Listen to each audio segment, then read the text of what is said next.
বিএনপির স্থায়ী কমিটির সদস্য সালাউদ্দিন আহমদ বলেছেন, আগামী ফেব্রুয়ারিতে অনুষ্ঠিতব্য জাতীয় সংসদ নির্বাচন হবে এমন একটি নির্বাচন যা সারা বিশ্বে স্বীকৃতি ও প্রশংসা অর্জন করবে। জনগণ নিজেরাই তাদের ভোটের পাহারা দিবে, এখানে অন্য কারো প্রয়োজন হবে না। দুপুরে চকরিয়া উপজেলার কৈয়ারবিল ইউনিয়নে এক মহিলা সমাবেশে কথা বলেন তিনি। বলেন, গণ অভ্যুত্থানের মুখে দেশ থেকে পালিয়ে শেখ হাসিনা নিজেই প্রমাণ করেছেন তিনি এই দেশের মানুষের কেউ নন।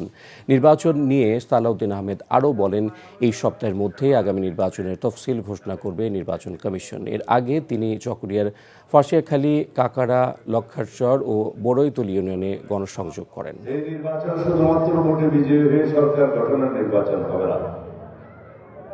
এই নির্বাচন হবে সারা বিশ্বের মধ্যে স্বীকৃত